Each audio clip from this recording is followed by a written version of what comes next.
story of how the lady in the lake came to the Mullin Automotive Museum begins with circumstances that were as unexpected as they were tragic.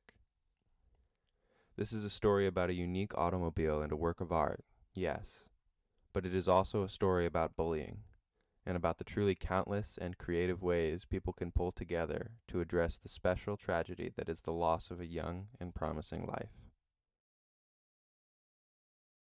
According to renowned Bugatti historian Hans Matti, this Brescia was owned in 1934 by Swiss Adalbert Baudet, a playboy whose interests were known to include racing, bartending, and professional poker playing. By one account, Baudet is said to have met legendary racing driver René Dreyfus in Paris during the spring of 1934 and to have won the Brescia from Dreyfus in an impromptu game of poker after 2 bottles of champagne. At some point thereafter, without money, Baudet left Paris for home. However, upon arrival at the Swiss border, the new owner was required to pay customs on the car. Unable to afford the tax, he reluctantly abandoned the car in the Ascona on Lake Maggiore at the border of Switzerland and Italy in a private garage. After a few years, Swiss officials were required by law to destroy it, and elected to do so by pushing it into the lake. However, attaching 35-foot chains in the event that there was a future need to retrieve the car. With the passage of time, the chains became fatigued and broke, the Brescia falling to a final resting depth of 173 feet. Years passed. However, locals continued to remember the Bugatti in the lake even after the World War. Finally, after more than 3 decades and substantial advancements in diving technology, the Bugatti in the lake was discovered by a local diving club in August of 1967.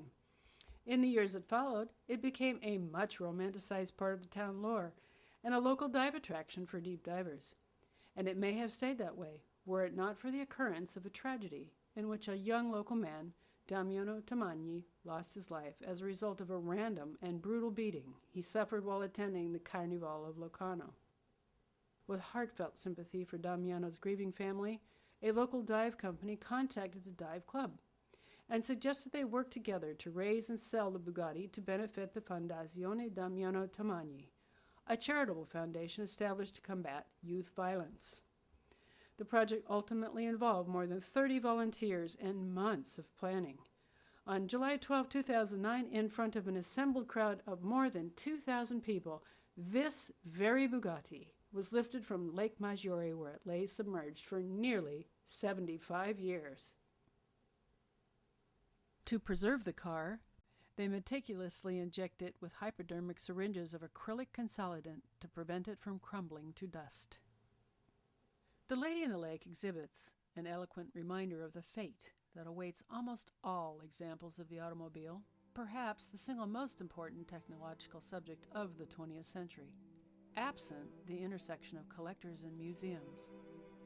You can visit her and many examples like these of fully restored automobiles. One could say her cousins at the Mullin Automotive Museum.